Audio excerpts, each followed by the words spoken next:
This is my paper circuit. So the task that's included on my lesson plan, I will include that in my thread on D2L, is that students will work in groups of 2 to 3. They'll develop a light design for their school cafeteria ceiling.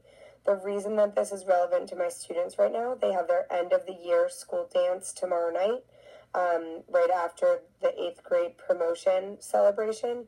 And at the end of the year dance, we don't get a DJ. The DJ normally provides the light system. And so with this, with not having a DJ, we either have too dark of a cafeteria or too light of a cafeteria.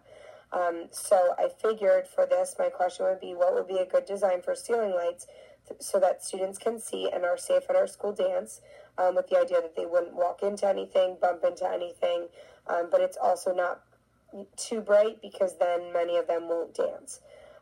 So with this, I actually jumped into the project way too quickly. So I kind of came up with a design. I used the materials that are in this picture on the left, came up with a design, started on with the design, and then realized I had no clue what I was doing. So I went back and I kind of read through the book. I thought I understood the simple circuit design, but I totally didn't.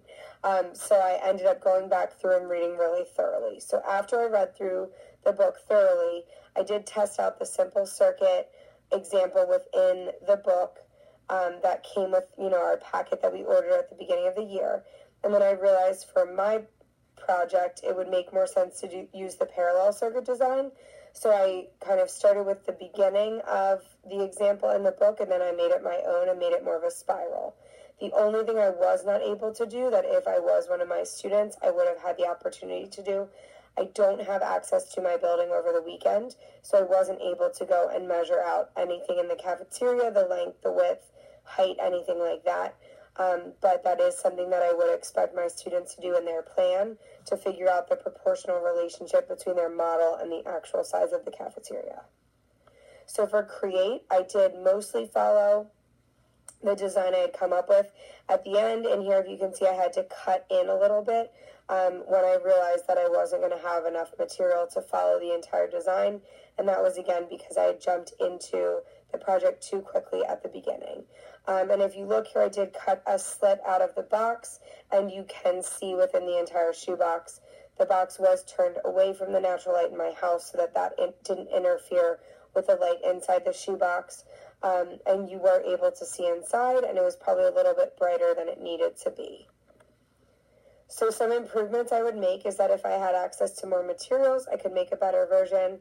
I would have also tried to start with fewer lights from the beginning, and then just add one light if it was needed in a certain area to make sure that, it was a safe setting. And I would have also tested out different designs. Since the design I made, I've had this idea in my head of just kind of making a line of lights in a rectangle and then kind of an X through the center, which I think would kind of cover majority of areas. So for analyzing my activity, there were some things that I felt like my activity, the lesson and the task, focus on. Students could relate to the problem. Number 2, number 3, there were many methods they could use. Number 6 and 7, it was hands-on, student-centered. They were creating a model, and there was a clear teamwork piece in the beginning of my task. Some areas that I felt could improve, making it a little bit of a more intense and a more real-life problem, not just specifically for the school dance. I felt that I could improve on including more science and grade level standards. I included some in my lesson plan, but I'm sure I could have found more. And also testing the solution and evaluating it, so maybe having students make one example and then follow through on improving. The 3 areas that I think I really could have added in, I should have stated clearly in my lesson plan from the beginning that students need to use the engineering design process.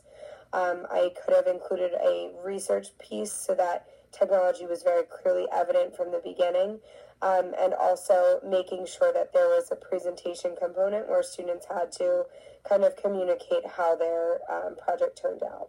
I thought this was a really cool project, and I really enjoyed attempting it. Thank you for watching my video, and I look forward to your feedback.